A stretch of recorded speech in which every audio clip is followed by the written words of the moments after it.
Phenyldichloroarsine, NATO abbreviation PD, is an organic arsenical vesicant and vomiting agent developed by Germany and France for use as a chemical warfare agent during World War I. The agent is known by multiple synonyms and is technically classified as a vesicant, or blister agent. History: PD was prepared during 1917–18 in Germany and France. During World War II it was prepared in Germany. Chemical characteristics: general phenyldichloroarsine is an odorless, colorless substance that can form hydrochloric acid upon contact with water. The reaction with water is very slow, the substance sinks, and the reaction is considered non-hazardous. Another product of hydrolysis is phenylaceneous acid, which is a severe irritant to the mucous membranes and skin. In an impure state, phenyldichloroarsine may have a slight brown color. In its purest form, though, there is no color and the substance has an oily texture. An impure solution of PD also emits a characteristically unpleasant horseradish or garlic-like odor, which is detectable at 0.1 ppm. Phenyldichloroarsine is one of 4 organic arsenicals. The other 3 are leucite, methyldichloroarsine, and ethyldichloroarsine. PD is considered an analog of leucite. At its freezing point, -20 degrees Celsius, PD becomes a microcrystalline solid mass.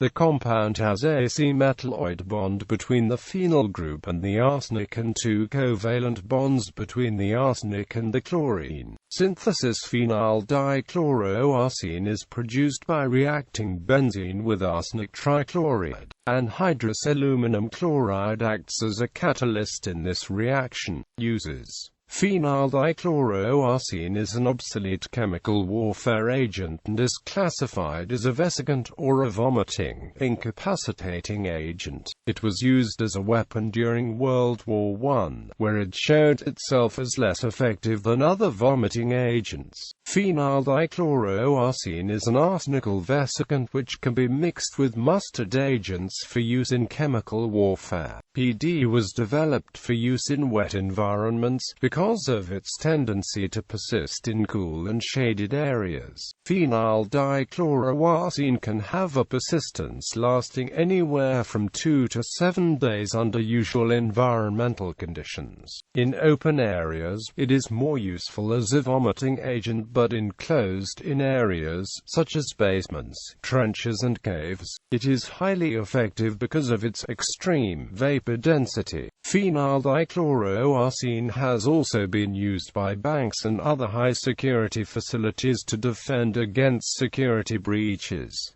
Biological effects: PD damages the eyes, lungs, throat and nasal membranes.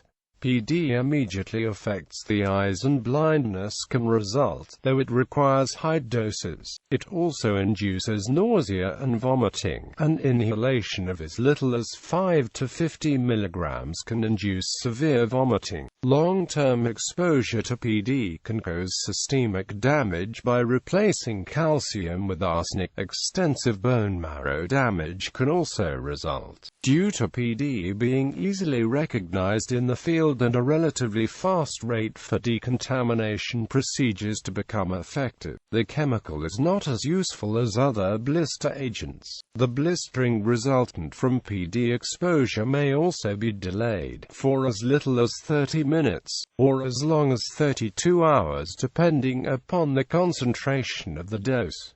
The molecular toxicology of PD is not well understood, but a 1986 U.S. Army-sponsored report did shed some light on that area. The Army report showed that PD penetrated the red blood cell membrane and interacted with something inside the cell. The study also found that hemoglobin was not responsible for holding the PD in its bond with the erythrocytes. Instead, glutathione was found to be a more likely interacting with PD inside the cell.